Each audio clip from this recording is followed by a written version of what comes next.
स्वागत है आपका चार्टर्ड बडी के इंफॉर्मेटिव सेशन में, जहां हम बात करने वाले हैं ई-वे बिल के बारे में। ई-वे बिल क्या होता है, कब बनाना चाहिए, कब नहीं बनाना और क्या पेनल्टी है। तो चलिए वीडियो को शुरू करते हैं। ई-वे बिल होता क्या है? आसान भाषा में, अगर आपका सामान एक जगह से दूसरी जगह पे जा रहा है और उसकी इन्वॉइस की वैल्यू 50,000 से ज़्यादा है, तो आपको ई-वे बिल के पोर्टल पे, जो कि गवर्नमेंट के द्वारा दिया गया है, उस पर अपनी डिटेल्स डालनी होती है। इसमें आपके सामान की डिटेल्स होती है, आपके कस्टमर की डिटेल होती है और व्हीकल नंबर दिया होता है। तो आइए इसका फॉर्मेट देख लेते हैं। तो ई-वे बिल के दो पार्ट होते हैं, एक पार्ट ए और एक पार्ट बी।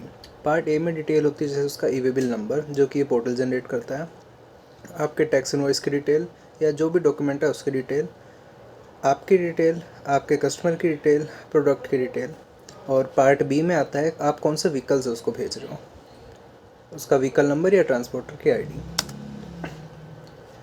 आइए देखते हैं कब ई-वे बिल बनाना ज़रूरी होता है। अगर आपका गुड्स जा रहा है, अब इसका मतलब ये नहीं कि सिर्फ सेल के टाइम में बनेगा। अगर आपका गुड्स सेल रिटर्न हो रहा है, मतलब वापस आ रहा है, या एक ब्रांच से दूसरी ब्रांच पे जा रहा है, या एक्सपोर्ट के लिए पोर्ट तक जा रहा है, तो भी आपको बनाना पड़ेगा। ये सिर्फ गुड्स के लिए बनाना है, सर्विस के लिए नहीं बनता। और इन्वॉइस की वैल्यू जो है, मतलब जीएसटी मिला के उसकी वैल्यू होनी चाहिए 50,000 से ज़्यादा। अगर वो एक स्टेट से दूसरे स्टेट पे जा रहा है तो एक लिमिट है 50,000। लेकिन अगर वो आपके ही स्टेट में मूव कर रहा है, एक ही स्टेट में है, तो हर स्टेट की अलग अलग लिमिट होती है। जैसे हरियाणा की 50,000 है, दिल्ली की 1 लाख है। तो अगर दिल्ली से दिल्ली जा रहा है तो 1 लाख, अगर दिल्ली से हरियाणा या और किसी स्टेट में आ रहा है तो 50,000 की लिमिट देखी जाएगी। 50,000 से कम में भी आप बना सकते हो, वो ऑप्शनल है। मूवमेंट सिर्फ सेल नहीं होता, सेल रिटर्न या और भी कहीं मूव हो रहा है तो उसको बनाना पड़ेगा। और अगर आप किसी अनरजिस्टर्ड पर्सन से आप सामान ले रहे हो और आप रजिस्टर्ड हो, तो ये आपकी रिस्पॉन्सिबिलिटी है ई-वे बिल बनाना। ई-वे बिल नहीं चाहिए होता अगर वो नॉन मोटराइज व्हीकल पे जा रहा है, जैसे साइकिल या वो फिज़िकल रिक्शा जिसमें मोटर नहीं लगी होती है। या फिर आप गुड्स को वेट करने के लिए भेज रहे हो एक वेइंग्स मशीन पे, और वो आपके 20 किलोमीटर के अंदर है जहाँ से गुड्स जा रहा है, और वो वेइंग स्केल वो 20 किलोमीटर के अंदर होना चाहिए। अब जैसे हमने देखा, ई-वे बिल के दो पार्ट्स होते हैं, part A, part B. Part B में होता है व्हीकल नंबर। और ये पार्ट बी नहीं बनाना हो अगर आप ट्रांसपोर्टर को भेज रहे हो। मान लो आप अपनी गाड़ी से लेके जा रहे हो ट्रांसपोर्टर तक, तो आप अगर वो 50 किलोमीटर के अंदर है तो आपको नहीं बनाना पड़ेगा। या फिर आपके स्पेसिफाइड गुड्स हैं, स्पेसिफाइड गुड्स जैसे जो ये गवर्नमेंट ने नोटिफाई करे हुए हैं, आप इसको पॉज करके देख सकते हो, जैसे एलपीजी है, ज्वेलरी है, करेंसी है, एम्प्टी कार्गो हो गए, फ्रूट्स, वेजिटेबल, ऐसे इन पे भी नहीं बनाना होता।